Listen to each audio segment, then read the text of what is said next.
Selain subsidi langsung biaya kuliah, manfaatkan subsidi akomodasi, asuransi kesehatan, transportasi, dan kegiatan budaya. Anda juga diizinkan bekerja paruh waktu untuk menambah uang saku. Kangen berkumpul dengan mahasiswa Indonesia?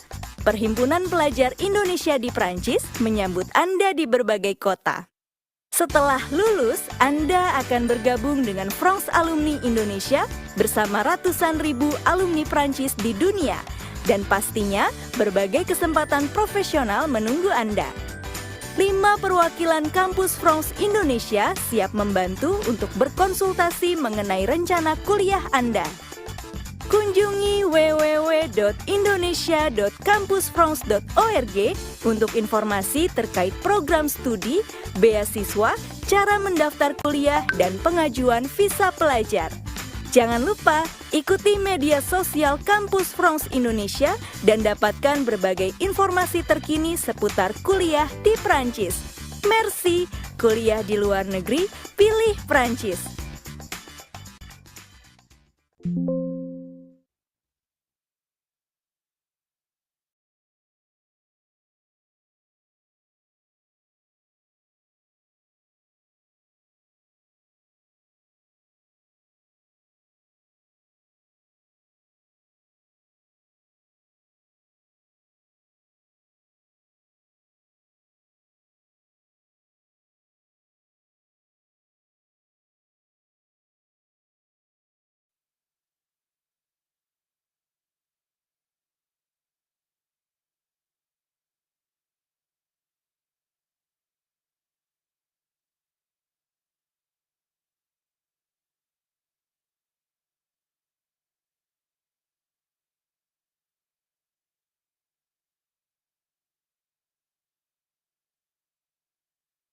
Bonjour à tous. Selamat datang semuanya yang sudah menghadiri webinar Luxury Education in France through Indonesian Eyes yang diadakan oleh Les Amis en Français yang diselenggarakan oleh IVI di Serpong. Terima kasih semuanya telah menghadiri webinar kali ini. Sebelumnya perkenalkan, nama saya Lani. Saya adalah MC yang akan memandu jalannya webinar kali ini. Nah, sebelum acara ini dimulai, saya penasaran dulu nih, kira-kira dari peserta yang sudah hadir di sini, apakah sudah belajar ke Prancis atau pergi ke Prancis untuk liburan, atau masih dalam wish list-nya nih, masih ingin pergi ke Prancis tapi belum tersampaikan. Boleh untuk ditulis di kolom komentar. Negara Prancis mana yang kira-kira negara yang ada di mana negara Prancis yang ingin kamu kunjungi, misalnya ke Prancis mau ngapain aja, atau misalnya mau mengikuti studi di Prancis atau liburan di Prancis, boleh nih sebelum acaranya dimulai kita sharing-sharing terlebih dahulu. Boleh untuk para peserta yang sudah hadir untuk saling sharing kira-kira destinasi pertama mana yang kira-kira kamu ingin kunjungi begitu sampai di Prancis. Boleh ditulis di kolom komentar.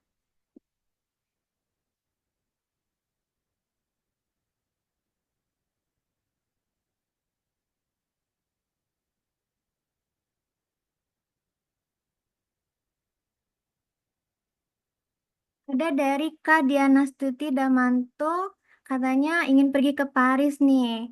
Nah, pasti yang namanya Prancis tuh nggak jauh-jauh dari yang namanya Paris.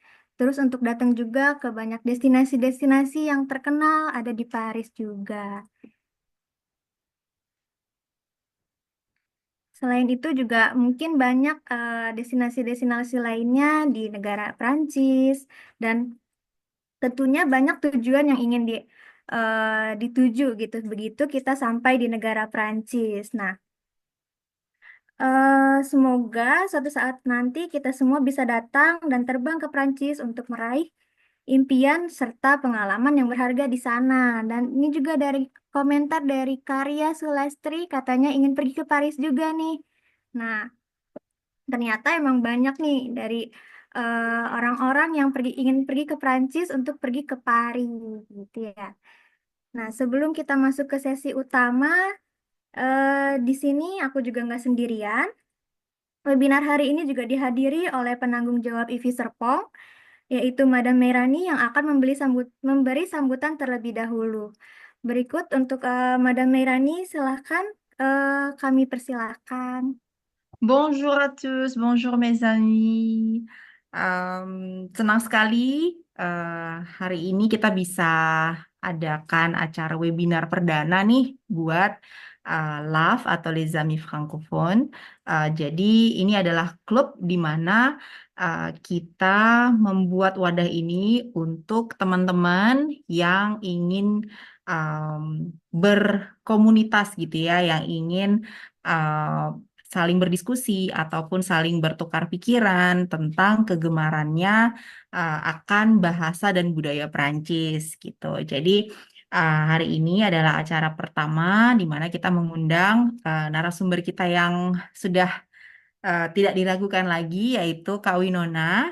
Beliau adalah salah satu mahasiswi master degree di Paris, dan tentunya beliau juga adalah alumni dari IVI di Serpong gitu. Jadi hari ini kita akan mendengarkan paparan dari Kak Winona tentang gimana sih kuliah tentang luxury management gitu. Jadi mungkin topiknya sendiri ini membuat teman-teman ingin tahu gitu ya. Nah, jadi tentang luxury education in France dan bagaimana pengalaman Kak Winona ini dari mulai beliau uh, menjadi siswa di IVI di Serpong dan sampai dia bisa kuliah di Prancis gitu. Nah, terima kasih ya buat teman-teman di sini yang memiliki antusias untuk join di webinar dan mau berkomunitas gitu. Jadi komunitas ini nantinya akan banyak kegiatan-kegiatan yang dilakukan. Jadi nanti stay tune aja di Instagramnya untuk melihat kegiatan apa yang akan kita lakukan di kemudian hari gitu. Jadi jangan ragu juga nih buat teman-teman di sini untuk bertanya ke Minvi di sini. Ada Kalani, ada Kak Shalvila juga tentang bahasa Perancis, tentang budaya Perancis. Boleh juga nih datang ke IVI Serpong ya, di Gading Serpong untuk tanya-tanya tentang bahasa Perancis atau klubnya atau kursus bahasa Perancisnya juga boleh gitu. Atau untuk sekedar misalnya lihat koleksi-koleksi buku di mana di lokasi IVI Serpong buat teman-teman yang udah mahir bahasa Perancis juga boleh banget, untuk pinjem buku juga sangat boleh gitu. Nah, mungkin yang paling mendasar yang mungkin aku bisa sampaikan adalah IVI di Serpong ini adalah cabang dari Institut Français d'Indonésie yang ada di Jakarta gitu. Jadi memang kita adalah di bawah Kedutaan Besar Prancis dan bekerja sama dengan salah satu universitas di Gading Serpong, yaitu Pradita University, di mana lokasi kita ada di Pradita University gitu. Jadi buat teman-teman jangan ragu nanti untuk tanya-tanya tentang IVI sendiri ataupun ketika webinar ini berjalan, tanya-tanya juga tentang luxury education kepada Kak Winona. Mungkin itu yang bisa saya sampaikan. Merci beaucoup de votre attention, de votre présence. Dan mungkin saya menyapa juga nih teman-teman dari IVI Wijaya. Hai Mbak Syarah, merci d'être venue. Bonjour, Madame Merani. Atau sama Jadi nih? kita juga ada apa apa namanya rekan dari IVI Wijaya. Mungkin teman-teman juga ada yang tahu ya tentang IVI Wijaya. Nah ini Madam Syara hadir juga membersamai kita di webinar ini. Oke, mungkin itu saja Kak Lani dari saya. Terima kasih, merci beaucoup. Merci beaucoup, Madam Meirani, atas sambutannya. Nah, seperti yang sudah dijelaskan nih mengenai Les Amis en Français atau LAF.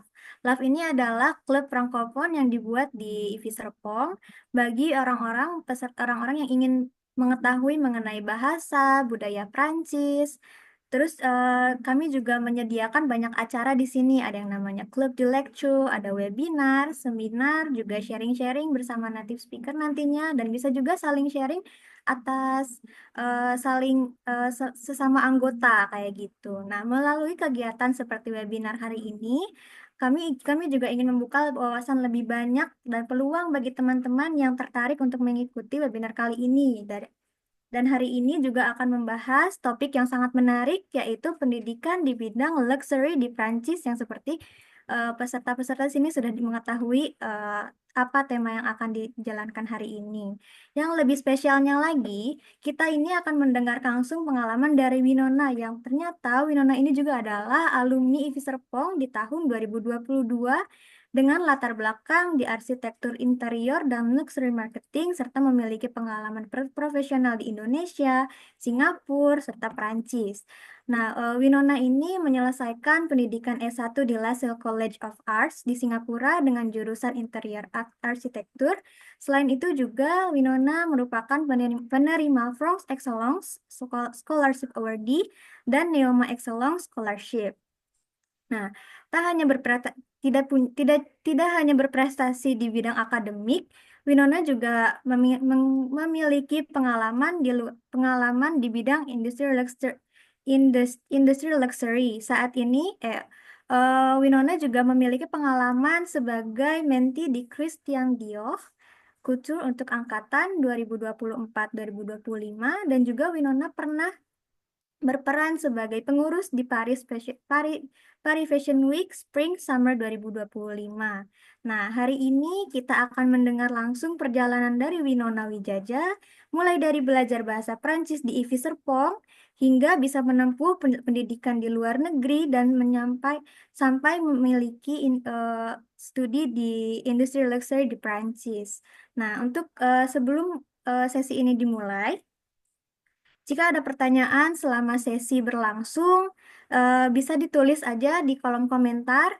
Nanti akan kami pilih untuk pertanyaannya dan akan dijawab satu persatu di sesi Q&A nanti. Nah, tanpa berlama-lama lagi nih, bisa langsung aja ke Kak Winona untuk memberikan sambutan dan materinya. Silahkan Kak Winona.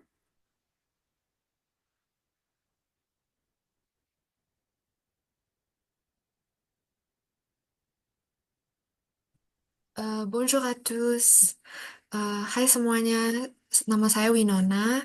Saat ini saya adalah murid di Paris di Neoma Business School yang sedang melanjutkan masternya di dalam bidang luxury marketing dan luxury management. Aku akan share screen sekarang ya, Kak. Bisa share screen.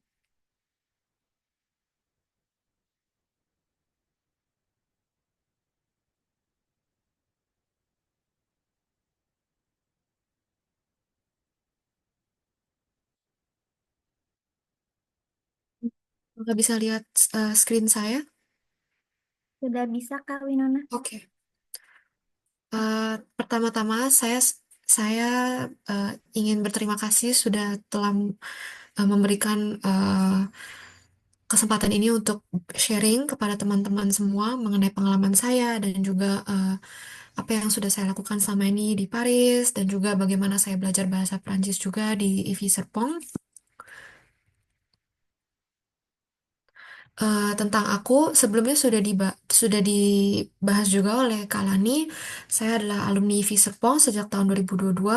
Saya saat ini sedang menempuh pendidikan di Neoma Business School dengan latar belakang Master in Management dan Luxury Marketing. Tapi sebelum saya di Neoma, saya menempuh pendidikan di Singapura dalam jurusan Interior Architecture selama 3 tahun. Lalu juga saya punya pengalaman kerja 2 tahun di Singapura sebelum datang ke Prancis. Dan juga saya juga adalah penerima French Excellence Scholarship Awardee dan juga Neoma Excellence Scholarship Awardee. Mengapa saya pilih Prancis untuk melanjutkan pendidikan saya? Ada beberapa alasan kenapa. Karena sebelumnya juga di Singapura, saya juga tidak tahu apa-apa tentang luxury industry. Tapi kebetulan saya mendapat kesempatan untuk melakukan sebuah magang di Singapura yang kebetulan klien-kliennya adalah brand-brand di Prancis seperti Kerastase, Sephora, Versace, dan seterusnya.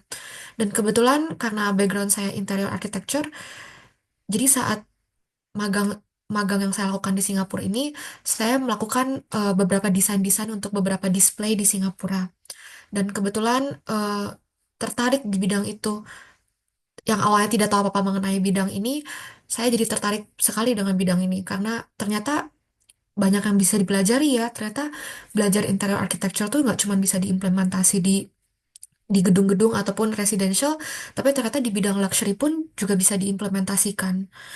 Eh, Ternyata eh, di luxury industry itu mereka juga mempunyai in-house interior desainnya sendiri dan juga visual merchandisingnya sendiri di setiap brand.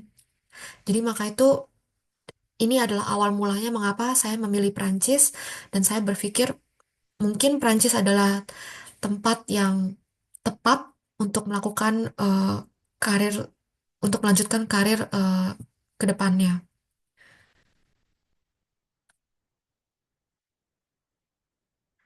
Eh, jadi saat awal tertarik di bidang itu, eh, saya bekerja dulu di Singapura untuk beberapa tahun dan lalu di situ saya mulai bimbang apakah saya harus ke Italia atau ke Prancis karena memang kebetulan luxury industry itu sangat sangat menonjol ya di dua negara ini.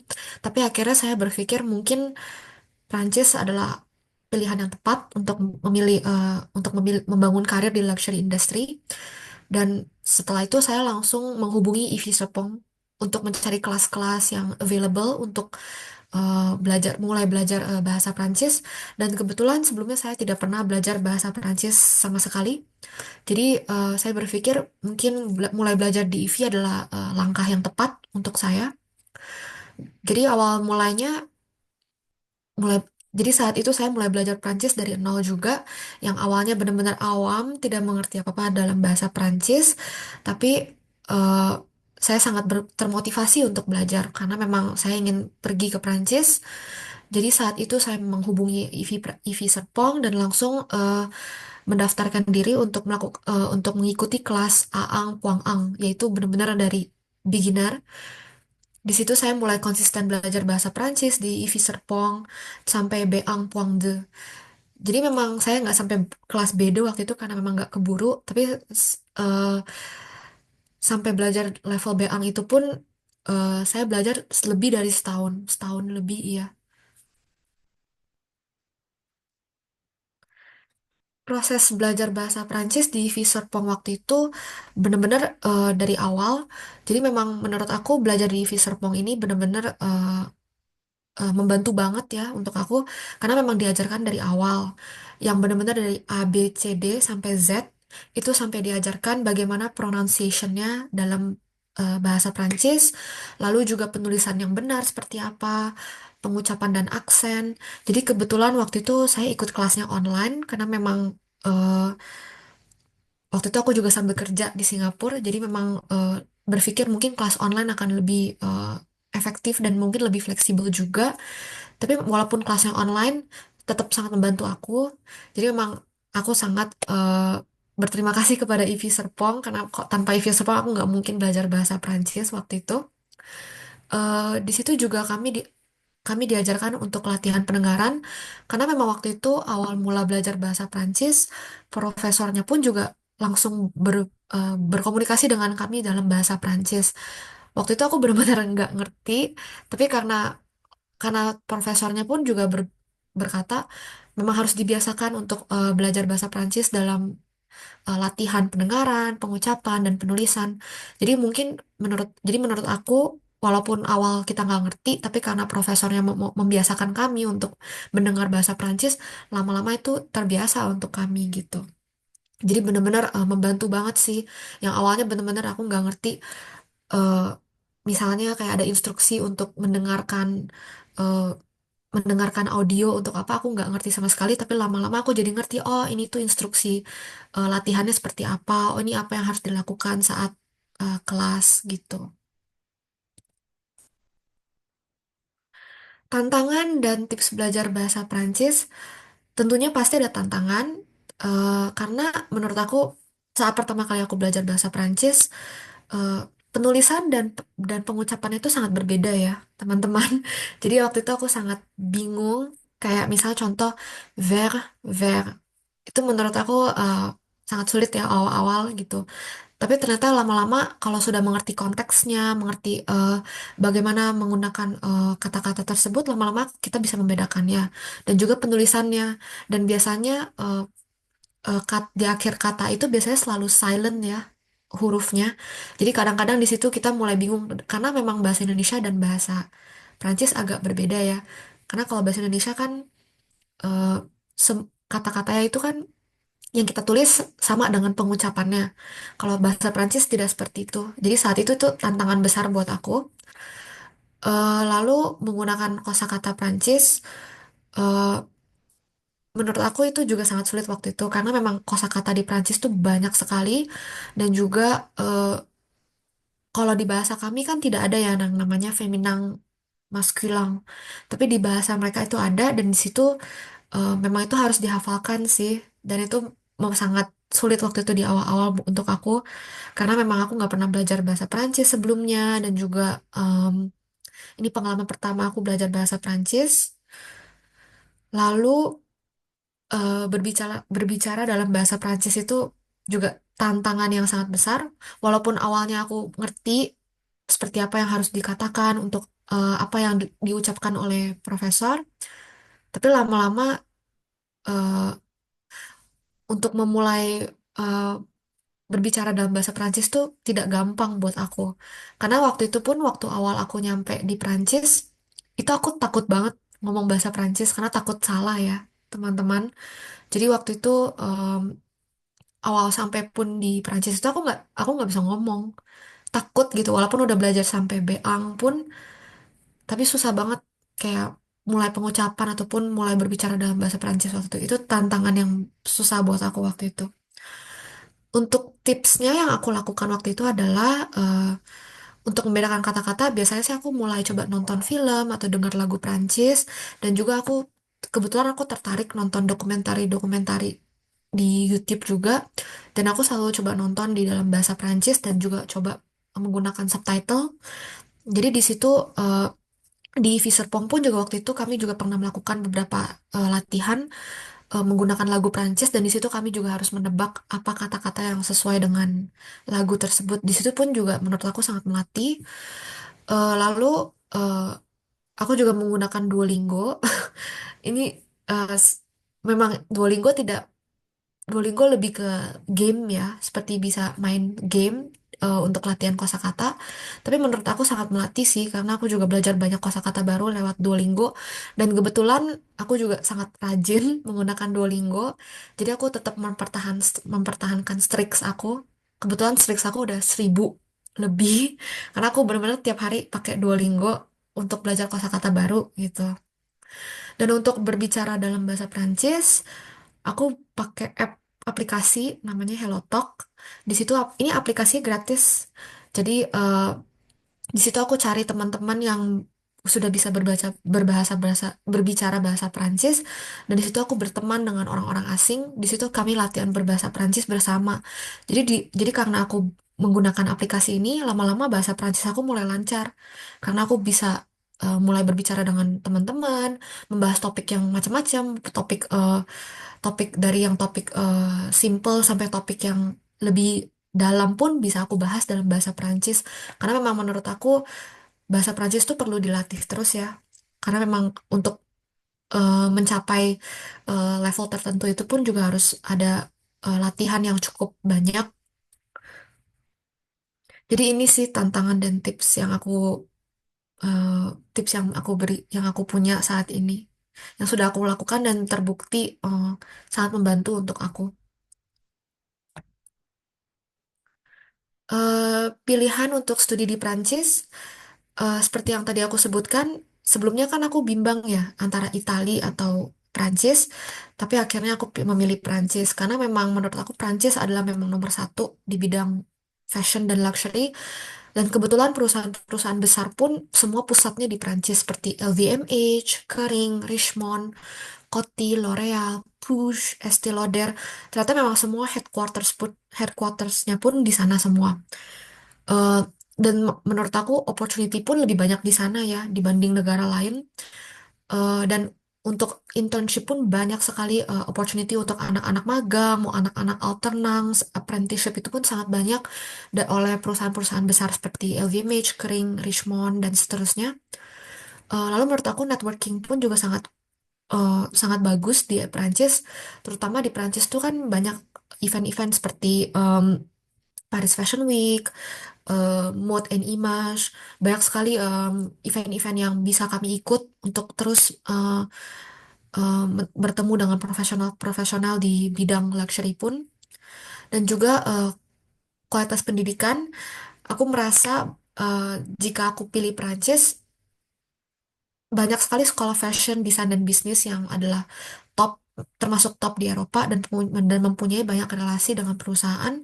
Jadi contohnya di sekolah aku, kebetulan sekolah aku pun juga banyak sekali networking dengan beberapa perusahaan-perusahaan juga, dan di situ sangat membantu kami sebagai murid-murid untuk langsung berbicara dan bertanya kepada profesional yang memang sudah bekerja di bidangnya.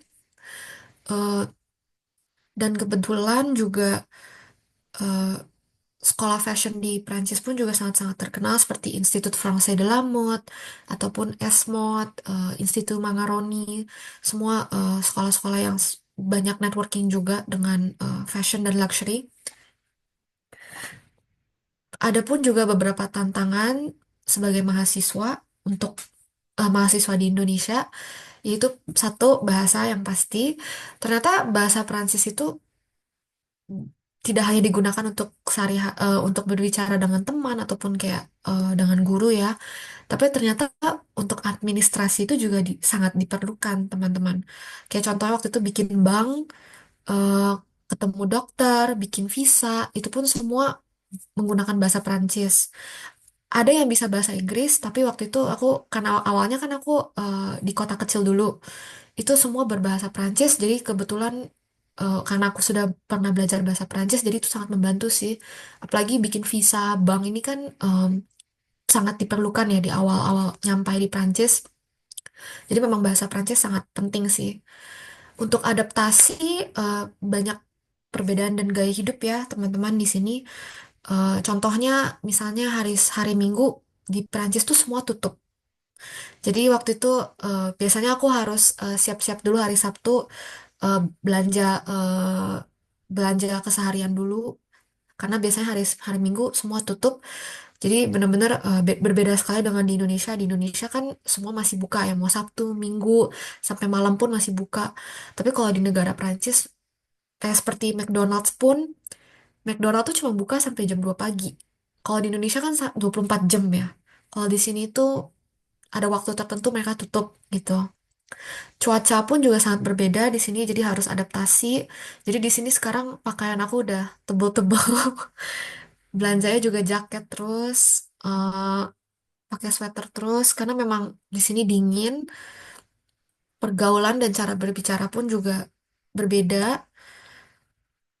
Karena contoh di kalau di Indonesia itu kan lebih baik kalau misalnya kita ada meeting ataupun ada berdiskusi dengan teman, lebih baik itu kan datang tepat waktu ya. Tapi kalau di Prancis tuh tidak. Kalau di Prancis itu datang telat itu lebih sopan menurut mereka.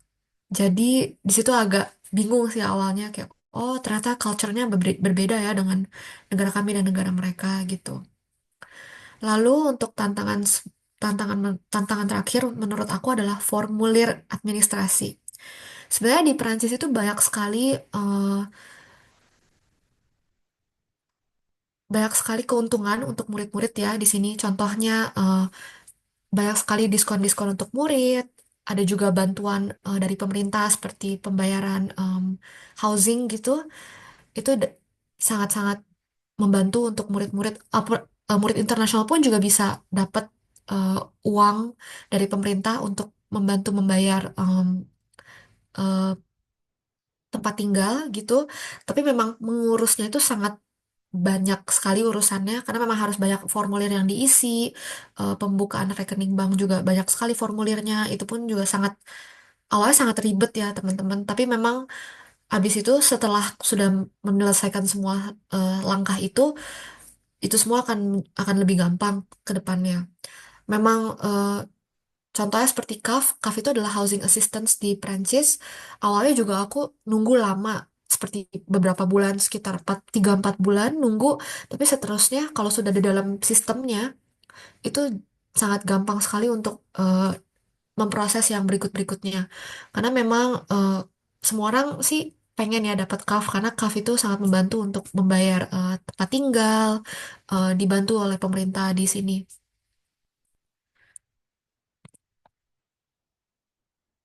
Eh, untuk pengalamanku studi di Perancis, eh, selama ini sih di Perancis, menurut aku pembelajaran itu selalu dicampur oleh banyak visits, business case, summer school. Jadi nggak cuman hanya di kelas doang mendengar di kelas mendengar profesor, tapi juga kami dibawa keliling di berbagai beda-beda acara yang ada di luxury industry. Contohnya seperti di sini, kebetulan karena eh, beberapa profesor kami pun juga sudah banyak yang bekerja di luxury industry, kami pun dibawa untuk melihat beberapa museum. Karena di sini pun banyak luxury industry itu banyak sekali membuka museum. Contoh Dior, Dior pun banyak membuka museum. eh, YSL, museum-museum ini sebenarnya untuk mengajarkan mengenai heritage dan branding mereka. Bagaimana mereka awal membuka luxury luxury house mereka, maison mereka yang sangat terkenal. Jadi mereka banyak sekali budaya-budaya yang diajarkan oleh museum-museum ini. Dan ini sangat membantu untuk belajar mengapa brand-brand besar seperti mereka itu bisa terkenal sampai sekarang. Dan karena itu adalah eh, dan karena mereka banyak storytelling, maka itu sampai sekarang brand mereka itu masih hidup walaupun sudah ada dari tahun-tahun puluhan tahun yang lalu ataupun ratusan tahun yang lalu. Menurut aku visit seperti ini sih sangat menarik ya, karena kalau dengar hanya di kelas kan jenuh ya kadang-kadang. Tapi kalau misalnya bisa ikut visit atau museum atau workshop itu sangat menarik sih menurut aku, dan belajar lebih banyak juga, lebih banyak melihat, lebih banyak bertemu orang juga, networking, sangat membantu sih menurut aku kalau ikut acara-acara seperti ke museum atau ada workshop yang diselenggarakan oleh sekolah. Kebetulan juga waktu itu aku ikut summer school dan juga summer school ini mengundang beberapa profesional yang sudah bekerja di industri di luxury, contohnya di Loewe, Vogue, Alea, Christian Louboutin. Jadi mereka mengundang semua profesional dari berbagai perusahaan dan mereka menjelaskan proses bagaimana mereka membuat collection baru mereka seperti apa, bagaimana mereka mem- eh, memproses itu semua, awal mulanya seperti apa yang harus mereka lakukan. Jadi ini sangat menarik sih untuk kami, karena awalnya memang kami tidak tahu apa-apa. Oh ternyata seperti ini ya, sebelum fashion show, mereka sudah mereka ada waktu 3 bulan sebelum fashion show untuk mempersiapkan collection berikutnya akan seperti apa temanya, oh, siapa ambasador berikutnya yang akan mereka pilih. Jadi banyak sekali proses di belakang itu semua sebelum fashion show terjadi di Paris Fashion Week. Dan memang Paris Fashion Week itu terjadi 4 kali dalam setahun. Biasanya 2 kali untuk perempuan, 2 kali untuk menswear laki-laki. Biasanya di September, Januari, Maret, dan Juni.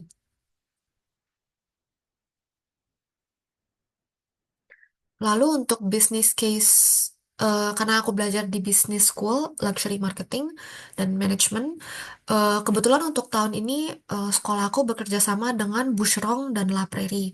Boucheron itu adalah perusahaan perhiasan yang sudah ada sejak 100 tahun yang lalu. Jadi mereka banyak sekali culture dan brandingnya pun juga sangat dalam karena memang mereka sudah berada 100 tahun lebih di Prancis. Dan juga untuk La Prairie adalah perusahaan skincare terkenal di Swiss, dan mereka juga bekerja sama dengan sekolah kami untuk melakukan business case dan membuka opportunity untuk murid-murid di sekolah kami. Dan untuk business cases ini, sebenarnya menurut aku business case ini sangat membantu untuk murid-murid juga, karena nanti bulan depan ini kami akan ada presentasi untuk Boucheron dan La Prairie, dan memang jika bagus dan terpilih kita bisa juga langsung melakukan presentasi ke klien-klien di Boucheron dan La Prairie. Jadi menurut aku ini pengalaman bagus juga dan bisa dimasukkan ke CV, dan langsung eh, dan yang dan langsung juga bisa berkomunikasi dengan orang-orang yang ada di perusahaannya. Contohnya yang di foto ini, yang di foto pertama ini, eh, yang berbicara langsung ini adalah CEO dari Boucheron.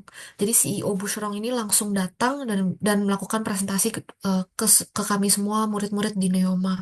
Jadi waktu itu kami bisa langsung bertanya-tanya kepada CEO-nya bagaimana mereka melakukan brandingnya, bagaimana mereka menentukan eh, proyek-proyek yang mereka ada, karena ternyata setiap negara tuh berbeda sistemnya, karena mereka sengaja melakukan marketing yang sangat-sangat lokal, yang sangat-sangat ter- sesuai dengan setiap negara karena memang kata CEO-nya pun setiap negara itu berbeda, jadi maka itu mereka melakukan marketing, branding, semua itu berbeda dari setiap negara.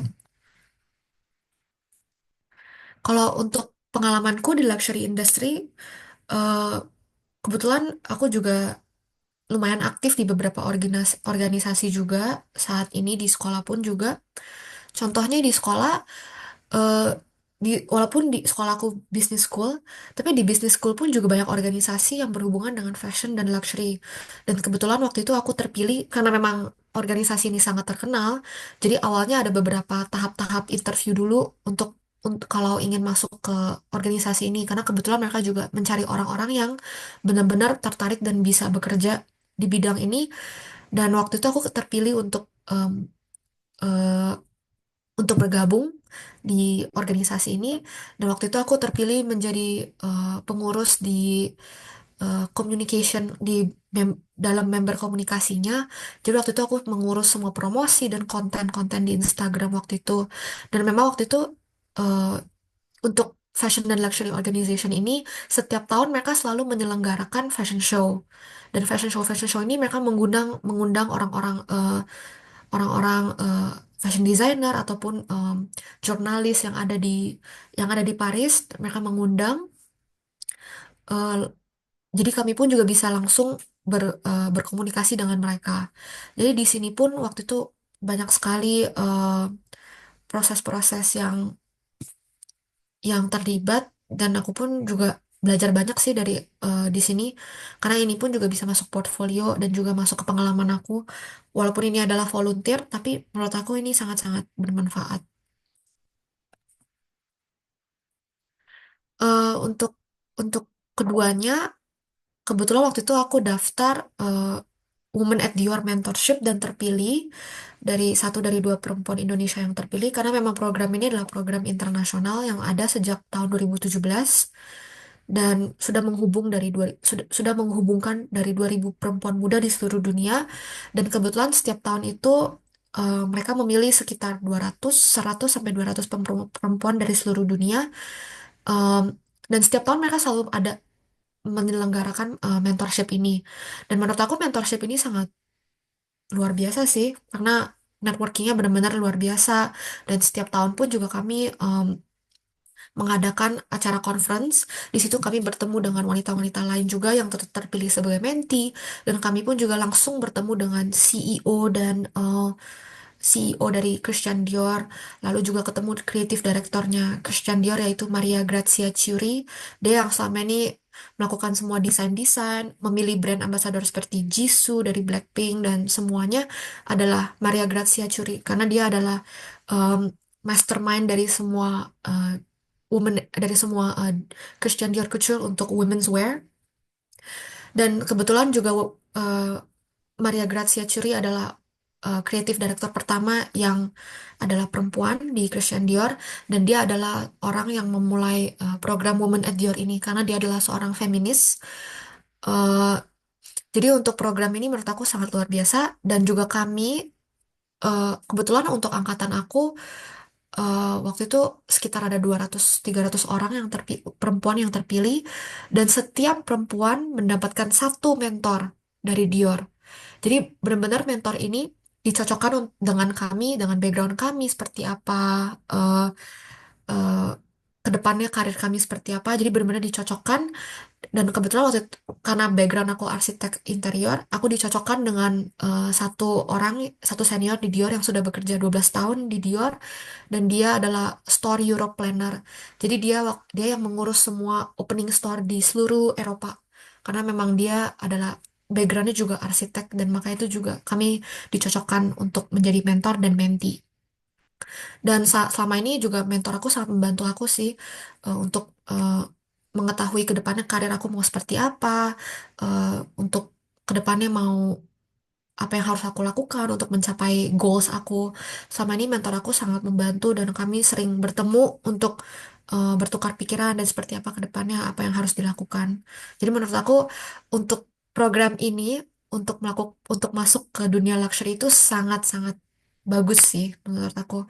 Jadi kalau untuk teman-teman yang tahun depan mau sekolah ke Perancis, yang mau masuk ke luxury industry, menurut aku daftar program ini. Ini sangat-sangat bermanfaat. Untuk berikutnya, eh, karena sebelumnya aku nggak punya pengalaman dalam sebagai pengurus di Paris Fashion Week. Jadi waktu itu aku berpikir mungkin akan eh, bermanfaat ya kalau aku bisa ikut acara-acara Paris Fashion Week ataupun acara-acara networking. Aku berpikir apa mungkin Paris Fashion Week adalah pilihan yang tepat untuk bisa aku ikut. Dan kebetulan Paris Fashion Week ini kan eh, lumayan acara eksklusif ya, nggak semua orang diundang dan seperti itu. Jadi waktu itu aku berpikir bagaimana ya caranya untuk bisa menjadi pengurus. Waktu itu aku benar-benar bingung eh, gimana ya cara bisa jadi pengurus karena memang aku juga nggak punya koneksi atau apapun di Paris Fashion Week. Jadi waktu itu yang aku lakukan adalah aku ke website Paris Fashion Week. Di situ semua ada tertulis brandnya ada apa aja yang akan ada untuk sesi September waktu itu. Kebetulan waktu itu aku ikutnya jadi pengurus di bulan September. Di bulan September itu biasanya Paris Fashion Week itu 1 minggu. Pada waktu 1 minggu itu mereka tulis eh, hari ini akan ada brand apa aja eh, yang akan ada acara fashion show. Berikutnya brand mana aja sampai 1 minggu itu.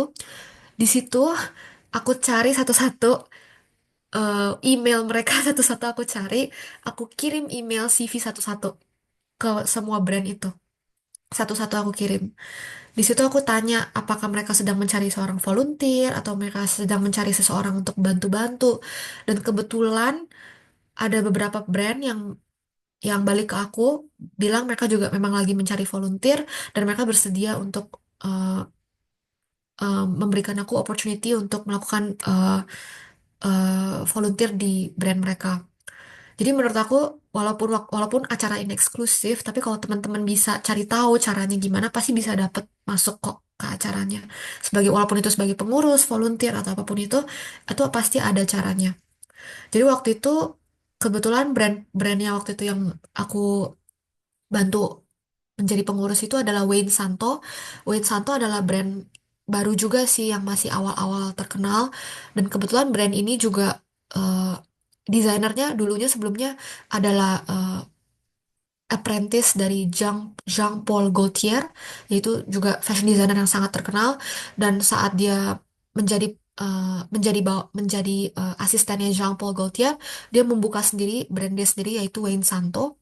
Dan di situ pun saat acara Paris Fashion Week itu pun Jean-Paul Gaultier pun datang untuk memberi semangat untuknya. Karena memang waktu itu kan dia bekerja bersama Jean-Paul Gaultier.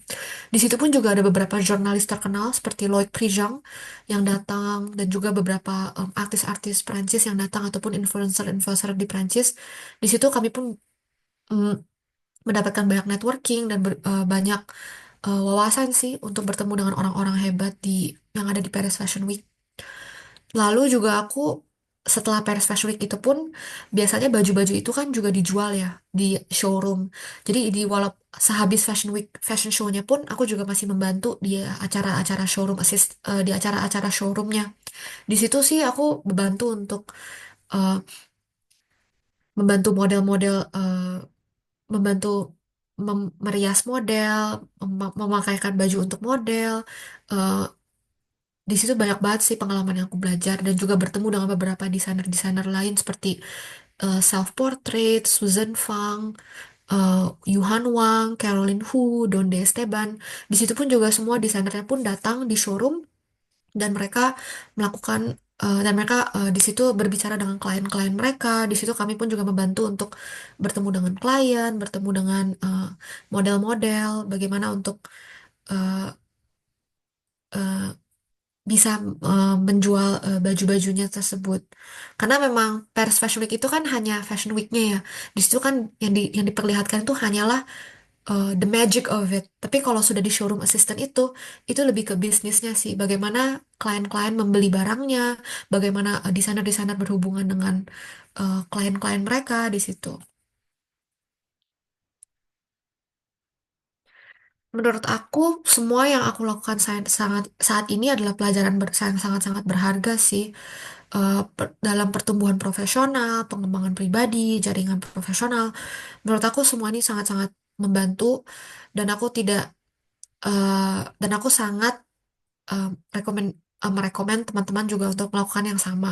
Gak cuman hanya di sekolah, walaupun sekolah memang benar membantu, tapi menurut aku eh, jika bisa melakukan hal-hal yang em, berpartisipasi di acara-acara lain, tidak hanya di dalam sekolah pun juga menurut aku sangat membantu sih, seperti mengikuti acara-acara di Paris Fashion Show, Paris Fashion Week, ataupun menjadi showroom assistant di beberapa brand itu sangat-sangat membantu sih, apalagi networking itu kan sangat penting ya di luxury industry.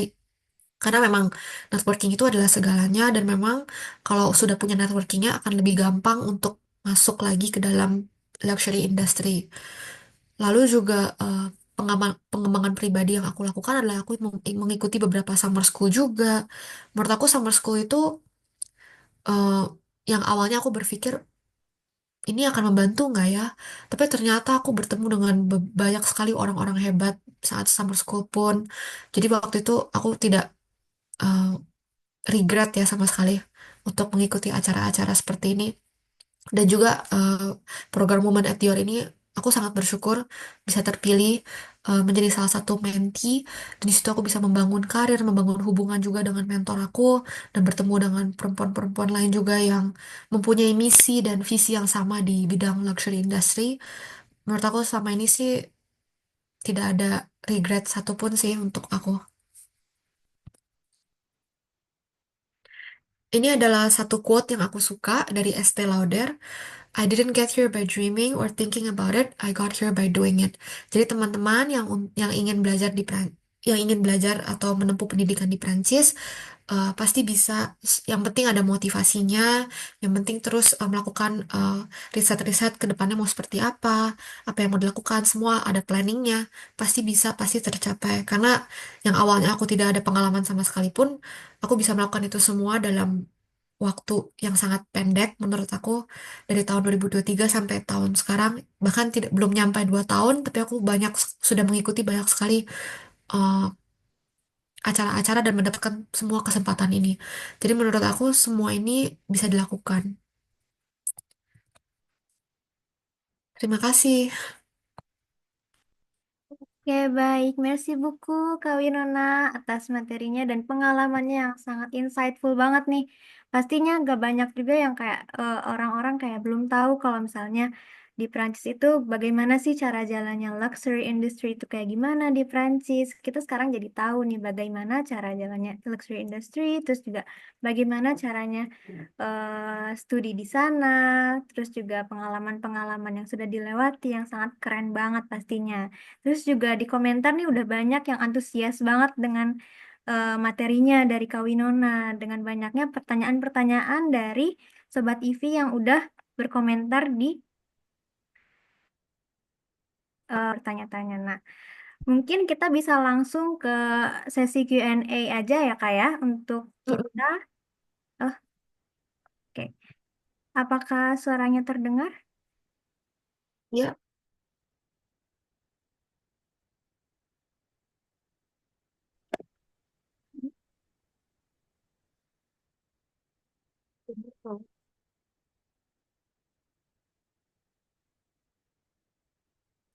Sebentar.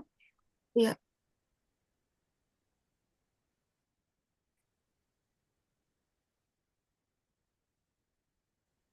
Oke.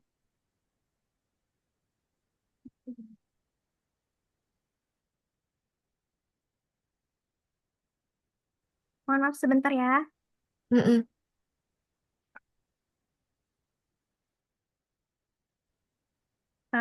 Baik, sekarang kita bacain pertanyaannya satu persatu nih.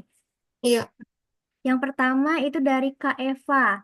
Secara personal, gimana pengalaman Kak Winona saat berinteraksi sama orang Prancis di sana?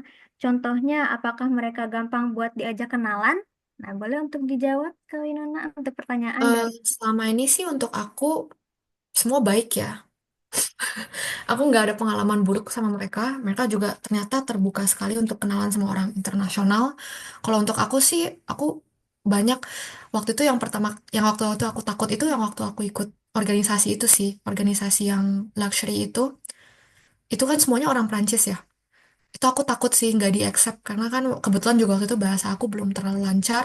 Tapi ternyata karena mereka melihat portfolio aku ternyata eh, banyak pengalaman juga jadi mereka accept aku menjadi salah satu member juga tapi di situ mereka sangat terbuka kok untuk em, belajar membantu aku dalam mengimprove dalam bahasa Prancis dan juga kalaupun aku ada yang nggak ngerti mereka selalu membantu dalam bahasa Inggris gitu jadi yang awalnya memang takut ya tapi ternyata mereka tuh open banget kok walaupun memang seperti yang organisasi itu kan semuanya orang Prancis tapi ternyata mereka juga accept kok orang-orang internasional yang memang tertarik untuk bekerja di organisasinya ataupun eh, yang penting sebenarnya kitanya niat juga sih kerja ya. Yang penting kitanya juga ada hasil, kita juga bisa offer sesuatu untuk mereka. Mereka juga pasti terbuka sih gitu. Selama ini sih pengalaman aku positif sih. Mereka mereka sih mau diajak ngomong segala macam. Dan kebetulan teman-teman aku juga yang di kelas ini kan campur ya. Ada orang Prancis, orang Cina, orang India, macam-macam dari berbagai negara. Dan orang Prancisnya semua berbaur kok dengan kita-kita. Mereka juga masih eh, ingin ingin berbaur, ingin berkomunikasi dengan kami gitu.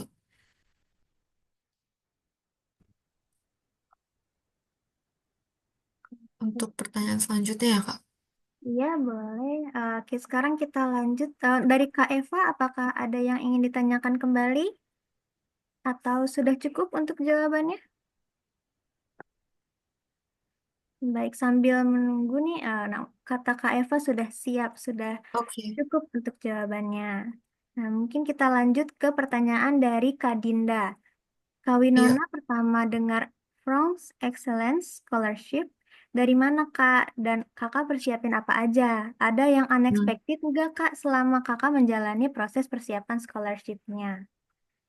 Oke, ini ceritanya juga ini ya. eh, Waktu itu awalnya aku tahu France Excellence Scholarship itu waktu itu kan memang pas aku awal tertarik belajar di Prancis itu aku juga sering berhubungan dengan kampus France gitu. Jadi sering tektokan dan mereka bilang ke aku kalau ada program France Excellence Scholarship ini. Terus aku bilang, oh tertarik boleh coba apply gitu. Tapi waktu itu yang aku baca dari France Excellence Scholarship itu kalau mau daftar untuk scholarship ini sekolahnya itu harus dalam naungan apa gitu. Pokoknya naungan apa gitu aku lupa. Pokoknya naungan dalam satu kelompok gitulah di Prancis. Terus aku mikir sekolah aku ini masuk naungan itu nggak ya gitu kan. Terus jadi aku mikir, jadi awalnya pas aku cek ternyata enggak. Terus aku kayak apa nggak usah apply ya gitu kan. Jadi waktu itu aku nggak, awalnya tuh aku nggak apply. Terus nggak tahu gimana 4 hari sebelum hari H ya. Akhirnya aku pikir udahlah apply aja. Jadi waktu itu persiapan aku dan kebetulan waktu itu semuanya udah aku siapin gitu.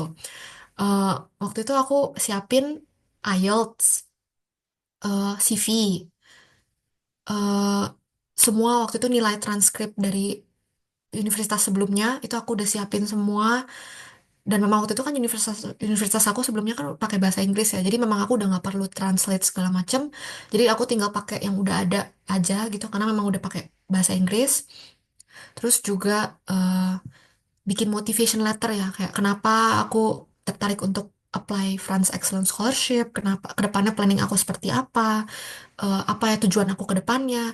Jadi aku bikin semua di motivation letter itu, lalu persiapan interview sih. Itu doang sih. Jadi IELTS, oh paspor juga waktu itu aku scan, IELTS, identitas, eh, transkrip sebelumnya, CV, motivation letter.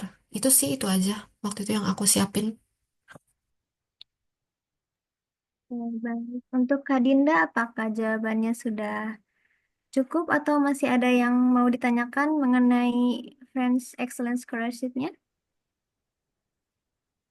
Oke, mungkin untuk teman-teman nih boleh untuk yang bisa on cam dinyalakan kameranya supaya kita lebih interaktif untuk sesi Q&A ini. Oke. Dari Kak Dinda, merci buku Kak Winona katanya. Terus katanya ada pertanyaan lagi nih dari Kak Dinda. Oke. Kak Winona kuliah, diskusi, tugas, dan lain-lain full pakai bahasa Perancis, Kak. Enggak, aku pakai bahasa Inggris. Karena aku ambil kelasnya yang bahasa Inggris, cuman aku juga ambil beberapa kelas dalam bahasa Prancis sih. Dan memang luxury, kalau untuk program luxury marketing ini hanya ada dalam bahasa Inggris. Karena kan memang luxury itu nggak cuma di Prancis ya, dan bahasa Inggris itu juga penting di luxury. Makanya mereka memang kalau di sekolah aku, kelas luxury-nya itu menggunakan bahasa Inggris gitu. Terima kasih banyak, Kak Winona. Kita sekarang lanjut ke pertanyaan selanjutnya ya. Mm-mm. Dari Kak Maria Frederica. Halo Kak, menurut Kakak kualifikasi apa yang diperlukan untuk bisa sekolah cross major luxury management? Bagaimana jika tidak punya background di luxury business atau fashion? Gitu. Waktu itu juga awalnya kan aku juga cross ya, yang bener-bener dari interior architecture sampai ke luxury. Kalau orang-orang nanya, hah beda banget, kok bisa gitu kan? Kok bisa gitu. Tapi karena waktu itu aku bisa ambil, karena waktu itu kebetulan aku ikut magang yang luxury, yang bikin-bikin display, desain di Singapura itu. Jadi aku ambil pengalaman di situ. Aku bilang, oh aku mulai tertarik di luxury itu karena ini gitu. Jadi di situ awal mulanya aku em, bisa ikut bisa masuk luxury ya karena pengalaman aku di situ gitu. Walaupun sebelumnya program aku interior architecture itu tidak ada hubungannya sama sekali dengan luxury. Tapi di luxury itu nggak cuma hanya bisnis fashion kok.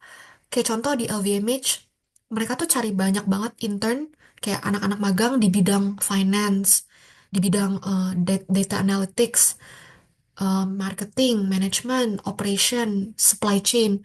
Jadi luxury itu nggak cuma hanya fashion, luxury itu juga bisa diimplementasikan di mana-mana. Kalau misalnya contoh, teman aku juga nih, semua backgroundnya kan kita semua beda-beda. Yang awalnya background kita tuh nggak ada sama sekali yang luxury. Temen aku ada program dia sebelumnya dia itu pengalaman dia tuh HR. Terus jadi dia apply-nya HR gitu kan. Dia tetap bekerja sebagai HR, tapi dia dapat interview di L'Oreal. L'Oreal HR gitu. Jadi walaupun luxury fashion, tapi mereka punya bidang tuh banyak gitu. Kayak ada HR-nya, ada teknologinya, data analytics-nya, desainnya. Jadi semua pun itu bisa kok. Kayak contoh, teman aku juga ada satu yang backgroundnya itu science.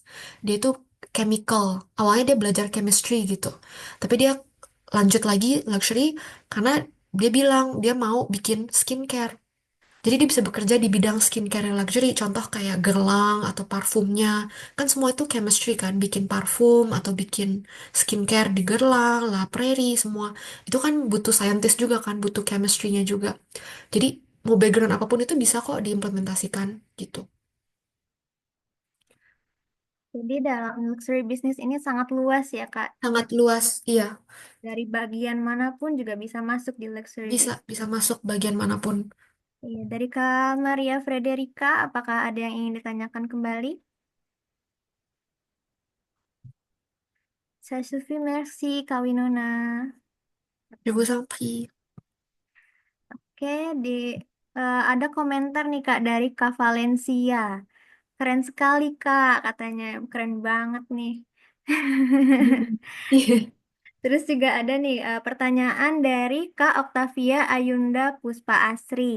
Hai Kak Winona, izin bertanya, apakah kakak akan melanjutkan karir di Indonesia atau lanjut di Prancis? Bagaimana pandangan kakak tentang karir di bidang ini di Indonesia? Terima kasih. Ini pertanyaan yang bagus ya. Kayak memang kan juga, karena aku bentar lagi lulus dan memang harus magang tahun ini. Eh, Kalau ke depannya sih aku lihatnya aku mau kerja dulu ya di Prancis, cari pengalaman dulu. Tapi aku tidak ada planning untuk stay di sini sih.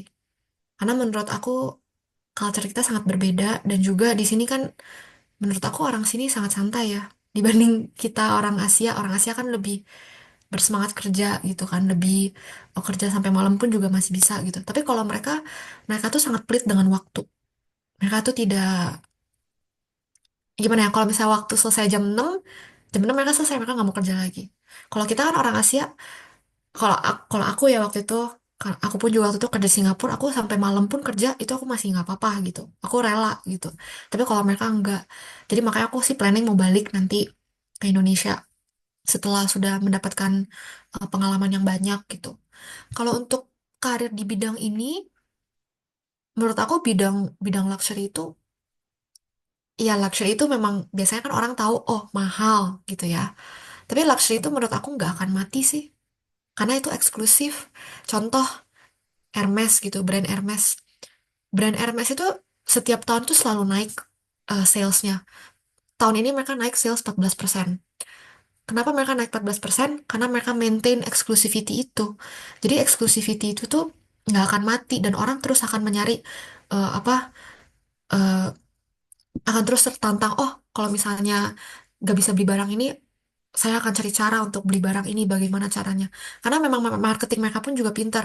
Mereka sekarang pakai sistem lottery untuk mendapatkan produk-produk luxury.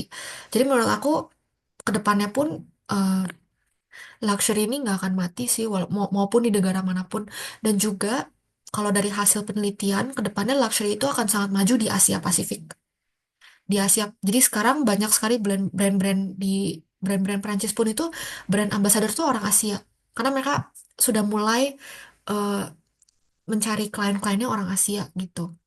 Kayak contohnya brand ambassador mereka adalah K-pop atau kayak artis-artis dari China atau dari Jepang. Sekarang pun juga mereka buka banyak store di Singapura ataupun di Hong Kong gitu.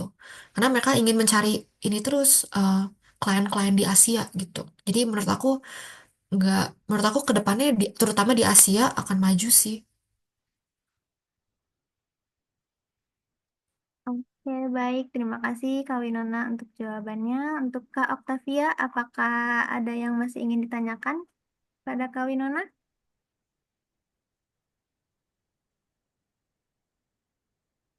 Baik, kita lanjut ke pertanyaan selanjutnya dari Kak Ramadan Al-Razin. Bonsoir, Kak Winona. Apakah luxury marketing di France itu hanya berspesifik ke fashion? Bagaimana dengan bidang hospitality, jewelry, and beauty? Selain Hmm. fashion, apa peluang lainnya, Kak, menurut Kakak Bener Winona? kok, bener kok. Selain nggak cuma hanya fashion kok, itu bener bisa diimplementasikan di bidang hospitality, jewelry dan beauty. Contoh LVMH. LVMH itu kan akuisisi banyak banget ya, brand-brand nggak cuma LV dan Dior gitu. Mereka akuisisi banyak sekali brand-brand lain karena mereka itu portfolionya sangat luas. Jadi luxury itu ada di wine and spirits, uh, beauty, perfume, jewelry, hospitality, kata- ke- s- dan ternyata juga sekarang banyak luxury brand yang investasi di resort atau hotel. Karena sekarang menurut mereka luxury itu nggak cuma hanya membeli produk luxury, tapi sekarang itu luxury itu lebih di-emphasize di dalam pengalaman, experience-nya, luxury experience. Karena memang kan produk-produk luxury itu kan contoh kayak seperti Hermes, Birkenbag, itu kan mahal banget ya. Kan nggak semua orang bisa beli gitu. Tapi kalau misalnya em, beli beli contohnya kayak beli eh, parfum atau beli make up itu kan masih bisa dibeli gitu ya.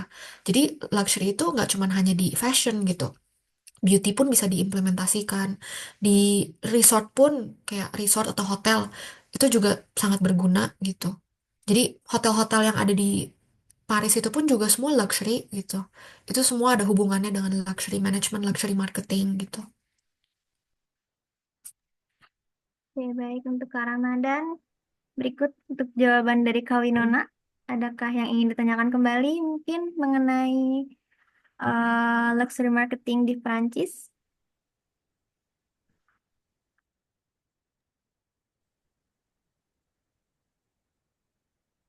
Merci katanya. Terus ada last question nih. Boleh dinyalakan audionya juga Kak, barangkali mau bertanya secara langsung.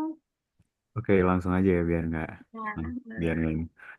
Aku kan pasti bakalan kuliahnya itu di tahun 2025 ke atas dan itu kan revolusinya super massive kan, very very super massive apalagi ada artificial intelligence dan aku sih belum ya ke sana aja belum pernah ya. Jadi belum tahu nih tentang apakah brand luxury ini tuh udah make yang kayak AI gitu nggak gitu. Nah, kalau menurut Kak Winona itu apakah luxury itu akan bisa beradaptasi dengan artificial intelligence atau apa akan mengancam gitu atau artificial intelligence itu Hmm. akan mengancam di industri luxury marketing gitu untuk employment-nya dan yang lainnya gitu loh khususnya untuk ininya ya development-nya gitu. Ya, Dan eh untuk saat ini sih ya, luxury itu selalu mengikuti tren-tren kan ya.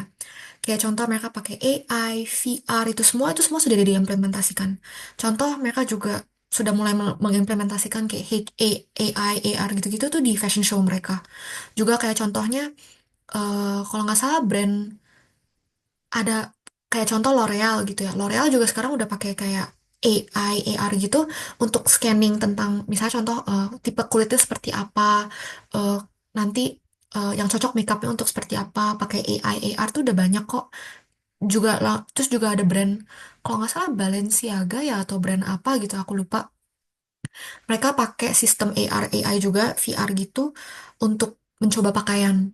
Jadi kan mm, jadi mereka itu sebelum desain, mereka biasanya ada sistem ini dulu untuk nggak wasting gitu. Karena kan mereka juga sangat mengutamakan sustainability gitu ya. Jadi mereka sangat menggunakan AI, AR ini semua sih. Karena semenjak COVID terutama, mereka benar-benar adaptasi langsung AI, AR, itu semua mereka langsung adaptasi total. Apalagi semenjak masa-masa COVID waktu itu.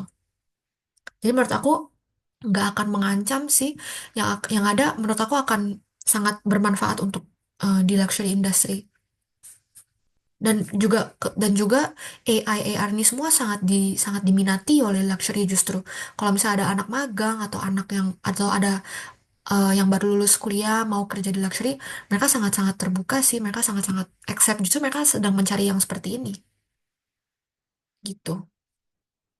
tanpa ini ya tanpa mengurangi employment-nya ya maksudnya gitu ya Mm-mm. sustainable. Iya, Oke, Merci ya, iya. very insightful Kak Winona. Dibilang sih. Terima kasih banyak Kak Ramadan atas pertanyaannya. Lalu kita lanjut ke pertanyaan selanjutnya ya Kak ya. Dari Mm-mm. Kak Malika. Hi Kak Winona, little bit out of topic about your major, but I'm genuinely curious about the society in France. What if we wear hijab in France in educational and society environment? Are there lots of women who wears hijab? And do they get some discrimination? Thank you in advance. Itu pertanyaannya. Bagaimana kalau misalkan kita pakai Mm. hijab nih di Prancis? Terus Mm-mm, mm-mm. bagaimana tanggapan dari warga Prancis tuh di sana kayak gimana gitu?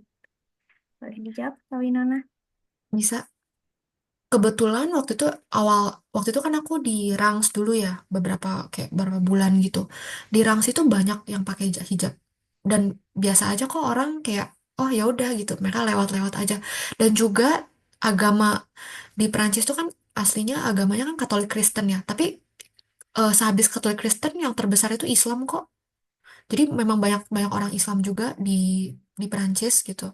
Kayak temen aku juga orang Indonesia gitu, kebetulan dia udah menikah, dia menikah dengan orang Prancis, dia juga pakai hijab segala macam juga nggak apa-apa kok gitu, udah sangat terbuka juga di negara ini.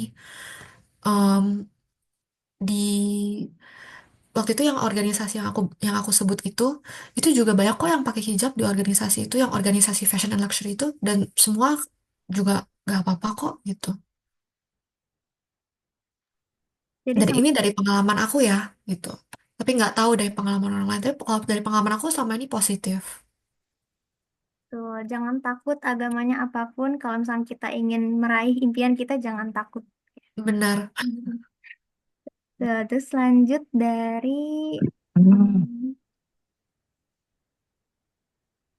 Kak Aiza nih, katanya keren banget Kak Winona. Makasih banyak info-infonya, sangat membuka wawasan dalam bidang fashion. Katanya. Tuh. Ada pertanyaan dari Kak Diana Stuti. Hai Kak Mm-mm. Winona, mau tanya menurut Kak Winona bagaimana perkembangan lokal produk atau brand kita? Apakah apakah ke depannya ada potensi untuk bersaing dengan luxury brand yang eksis saat ini? Menurut aku pasti bisa bersaing. Masalahnya itu adalah apakah brand kami bisa punya storytelling itu, branding dan heritage. Karena menurut aku selama ini yang membuat brand luxury di Prancis bertahan itu bukan karena produk mereka terkenal atau apa, tapi karena mereka ada storytelling. Apa yang awal memulai mereka membuat itu semua gitu, storytelling. Contohnya kayak Chanel gitu. Kenapa Chanel itu bisa terkenal? Karena awalnya itu dia itu mulai dari nol gitu. Jadi ada ceritanya. Jadi dia tuh awal dulu terlahir di kota kecil di kampung gitu, di kampung di Prancis. Terus dia merantau ke sana sini. Jadi kayak ceritanya tuh sangat relatable gitu ya. Jadi mereka ada storytellingnya itu. Jadi menurut aku kalau misalnya ada storytelling, ada brandingnya, semua itu bisa disaingin sih. Dan juga kan sekarang brand Indonesia udah banyak yang keren-keren juga. Kan kita juga udah di Jakarta Fashion Week segala macam. Terus batik juga terkenal segala macam. Kalau misalnya itu semua bisa digunakan dengan storytelling dan branding, pasti bisa kok bersaing gitu. Karena luxury brand itu pun juga mereka terkenal tuh karena mereka ada history yang sangat lama gitu. Historinya itu ada ceritanya gitu. Kalau misalnya kita ada ceritanya, ada storytellingnya, menurut aku bisa gitu. Oke, jadi untuk brand luxury itu bisa berkembang, dalam sisi manapun, selagi kita bisa brand tersebut bisa membuat story-nya tersebut ya Kak ya. Mm-mm. Benar. Oke, ada pertanyaan lagi nih Kak dari Kak Aiza. Ya, Apa tantangan utama dalam mempertahankan citra eksklusif sebuah merek mewah di tengah tren fast fashion dan aksesibilitas pasar global? ini pertanyaan yang bagus sih. Ini juga kan sekarang banyak ya fast fashion kayak Shein gitu-gitu. Kayak Shein juga contohnya mereka gak etik ya, gak ethical karena mereka sering menyuri ide-ide dari desainer-desainer ternama gitu. Dengan menjual dengan sangat yang tidak sepantasnya gitu ya harganya gitu kan. Tren fast fashion ini memang agak merusak ya, maksudnya merusak exclusivity gitu. Tapi contohnya kayak banyak kok beberapa brand ini yang sekarang sudah melakukan banyak sekarang yang mereka emphasize itu bukan barangnya doang ya, lebih ke experience-nya sih. Jadi walaupun contoh kayak di Shein, oke Shein sekarang kan banyak kayak produk-produk yang contohnya mirip dengan barang-barang luxury gitu. Tapi kalau misalnya tidak ada experience-nya kan berbeda gitu. Jadi sekarang yang luxury lakukan di luxury industry, contoh-contoh kayak Hermes atau kayak brand-brand Dior, um, LV gitu-gitu yang mereka lakukan itu they make dreams. They make dreams and experience. Jadi contoh kayak Dior itu udah ada museum. Jadi museum itu terbuka untuk siapa aja boleh masuk. Terus mereka juga ada cafe. Jadi kafe-kafenya itu terbuat dari kayak kue-kue berbentuk Dior, logo-logo Dior gitu. Jadi semua itu sekarang experience, bukan hanya produknya gitu. Jadi sekarang yang di-emphasize untuk dari luxury industry pun itu experience, experience, experience gitu. Jadi menurut aku walaupun uh, trend fast fashion itu bisa apa contohnya kayak produk gitu bisa dibeli gitu dari contoh kayak di Shein atau kayak di fast fashion lain-lainnya. Tapi kalau misalnya tidak ada experience-nya itu menurut menurut kami itu menurut luxury industry itu bukan eksklusif gitu. Karena yang paling penting itu adalah pengalamannya gitu dan servisnya sih. Terus katanya ada satu lagi Mm-mm. Kak, penasaran banget pas di acara Paris Fashion Week itu mereka di belakang layar rata-rata orang Prancis Kak, terus bahasa Prancis ya. Waktu itu kebetulan yang aku ketemu itu eh, waktu itu banyak juga orang-orang kayak nggak cuma orang Prancis yang ikut, ada orang-orang dari berbagai negara juga yang ikut. Dan kebetulan mereka juga terbatas bahasa Prancisnya. Jadi waktu itu kami komunikasinya mix sih, ada pakai bahasa Prancis, ada pakai bahasa Inggris gitu. Tapi selama ini mereka terbuka sih untuk ini. Jadi waktu itu kan aku udah bisa bahasa Prancis juga waktu itu. Jadi aku waktu itu komunikasi sama mereka pakai bahasa Prancis. Cuman mereka juga waktu itu nanya, "Eh, kamu ngerti nggak? Kalau nggak ngerti nanti aku translate lagi ke bahasa Inggris." Jadi mereka sangat caring sih untuk kayak make sure aku ngerti, aku terlibat di diskusi gitu. Untuk Kak Iza, apakah ada yang ingin ditanyakan kembali, Kak Aiza? Sambil, oke, katanya sudah jelas, Kak, katanya. Makasih banyak. Oke. Lalu ada pertanyaan lagi nih dari Kak Nala. Hai Kak Winona, very insightful. Aku mau tanya Kak, besar pengaruh pasar Asia, terutama China dan India dalam pertumbuhan industri luxury goods global. Pengaruh pasar Asia, terutama China dan Mm, India. Dalam luxury goods global ini kayak gimana? benar. Eh, untuk saat ini China dan India memang paling besar ya, terutama dalam konsumennya itu paling besar. Tapi saat ini China lagi ada penurunan sih, karena kan waktu itu kalau nggak salah government pemerintah di China tuh um, nge-ban uh, wealth flaunting gitu. Jadi kita tidak boleh memperlihatkan wealth gitu di China gitu. Jadi di pasar di China tuh menurun. Tapi saat ini yang naik ini Jepang. Karena yen juga lagi turun, jadi banyak sekali turis ke Jepang itu karena ternyata belanja luxury itu di sana lebih murah di Jepang gitu. Kalau di India juga lagi naik-naik sih. Eh, yang tadi aku bilang juga di Asia ini memang lagi naik banget luxury gitu. Contoh kayak di Korea, Korea itu juga naik banget sih. Kayak kemarin juga ada hasil research ternyata orang paling banyak yang belanja luxury itu orang Korea. Mungkin karena pengaruh K-pop juga, karena kan global ambassador mereka sekarang juga rata-rata K-pop ataupun dari artis-artis K-drama gitu. Jadi ini sangat ngefek juga sih gitu. Em, kalau untuk Asia Tenggara, Southeast Asia gitu, Thailand, Singapura tuh juga lagi naik-naik sih. Menurut aku ke depannya Indonesia juga pasti naik.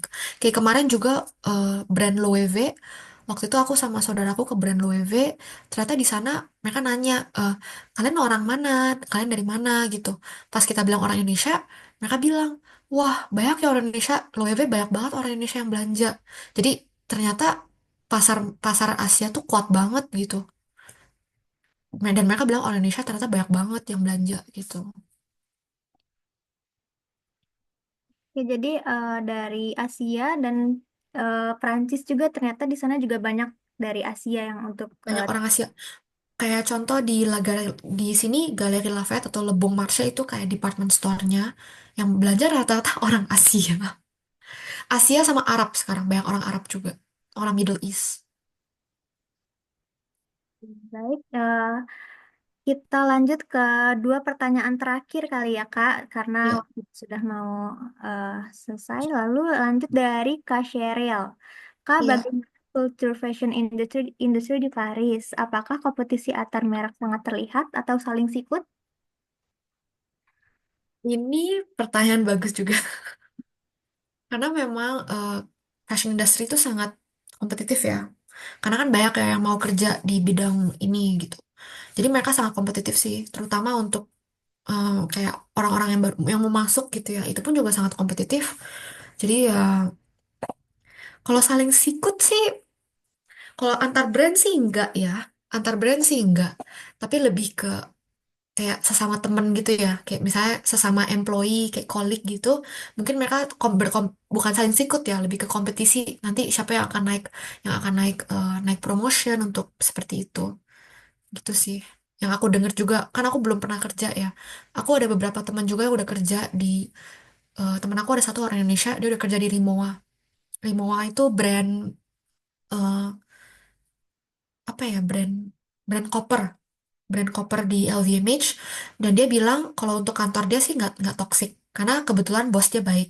Jadi sebenarnya nggak bisa kita bilang sih kalau misalnya mereka saling menyikut gitu. Nggak bisa, kita nggak bisa ngomong seperti itu karena kenyataannya itu sebenarnya tergantung bosnya. Dia bilang karena bos dia baik, semuanya ikut baik. Tapi kalau dapat bosnya yang kayak Devil Wears Prada, yang kayak toxic gitu, biasanya semuanya ngikut toxic. Jadi sebenarnya tergantung bosnya. Kalau dari temen aku yang pengalaman teman-teman aku yang udah kerja di LVMH, yang udah kerja di company-company ini gitu. Oke, apakah sudah cukup terjawab dari Kak Sheryl untuk jawabannya?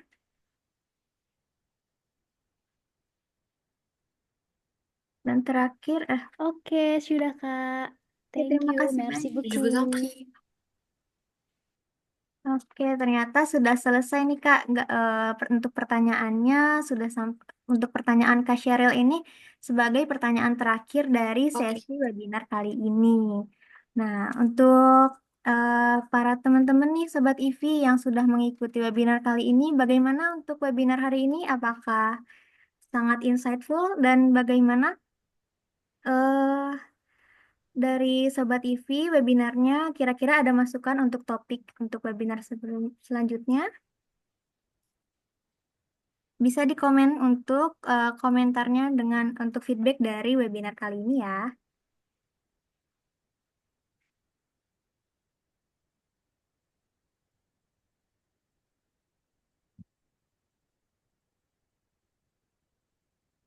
Oke, eh, menarik banget katanya. Terus menarik dan inspiratif. Mantap Kak, sebagai anak interior yang suka fashion sangat relate dan sama narasumbernya. Ya, karena backgroundnya sama ya. Thank you Kak Winona, kata Kak Sheryl. Sama-sama. Itu Terus ada pertanyaan lagi ya, Kak. Itu ya, beasiswa di Prancis. katanya ingin membahas mengenai beasiswa Oh, di Prancis untuk untuk kedepannya ya. kedepannya. Iya, boleh. Ada lagi misalnya dari feedback dari yang lainnya, misalnya di kedepannya kita mau bahas apa nih di webinar Evi Serpong? Boleh dituliskan di kolom komentar ya. Nah, terus sebelum kita sampai ke sesi terakhir, ke sesi eh, foto bersama, sekarang juga saya ingin menjelaskan mengenai Evi Serpong terlebih dahulu nih. Nah, mungkin dari sini nggak banyak juga yang bukan dari Evi Serpong.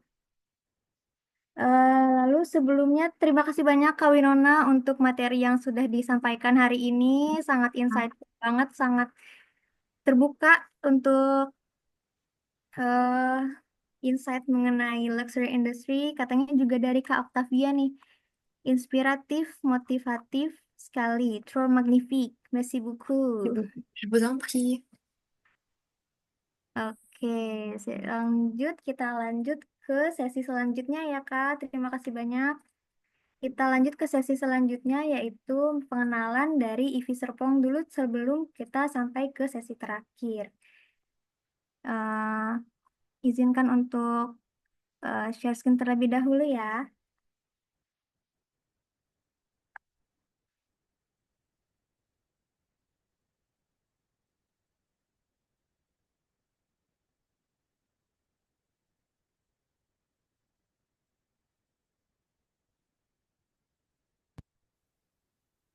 Mungkin dari Sobat Ivi yang sudah hadir di hari ini mungkin sudah tahu nih mengenai Ivi Serpong, tapi ada juga nih yang nggak tahu kalau misalnya di Serpong itu ada IVI juga. Nah, berikut IVI Serpong ini adalah cabang keenam dari IVI yang diresmikan oleh Duta Besar Prancis pada tanggal 28 Januari 2022 yang diresmikan oleh Bapak Olivia Chambard dan Ketua Yayasan Pendidikan Pelita yaitu Bapak Herman Nagaria.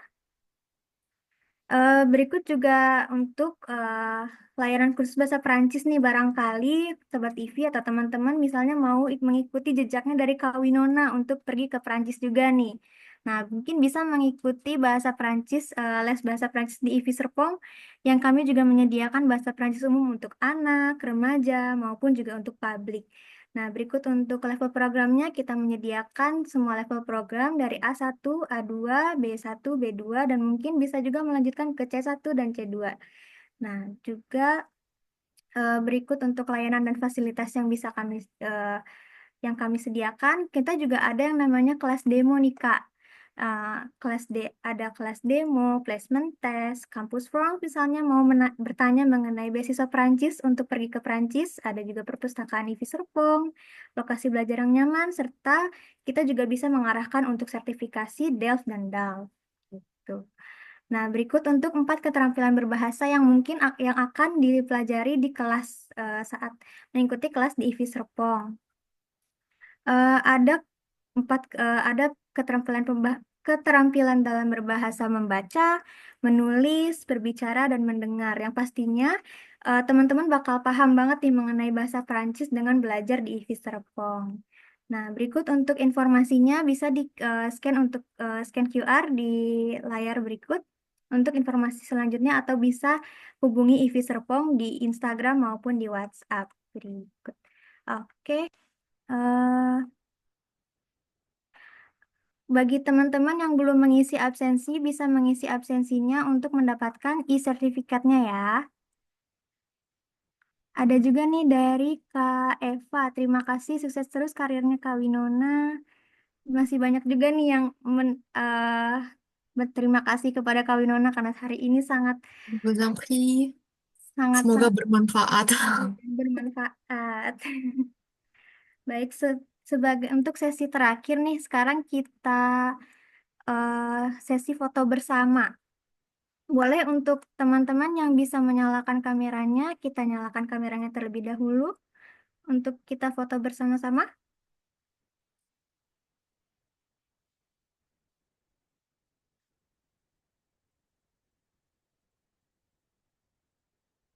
Oke, ada Kak Sheryl, ada Kak Michael, Christopher, Kak Daryl, Kak Sherry.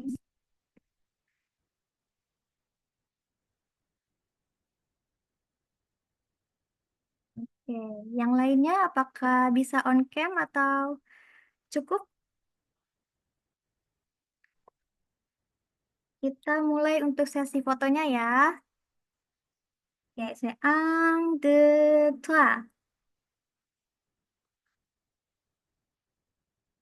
Oke, Oke, untuk yang slide kedua, kita mulai sesi fotonya. Un, deux, trois.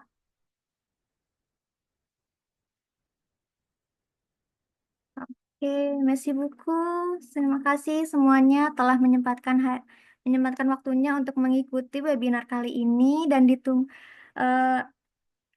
untuk webinar selanjutnya dari IVI Serpong dan LAF, Les Amis en Français. Barangkali teman-teman sudah mengikuti join di grup WhatsApp atau follow IVI Serpong bisa mengikuti informasi-informasi selanjutnya di Instagram kami ataupun di WhatsApp. Begitu. Baik, terima kasih banyak Kak Winona sekali lagi atas informasinya. Terima kasih banyak teman-teman. Untuk acara webinar hari ini kita tutup dan terima kasih banyak atas waktunya. Merci beaucoup.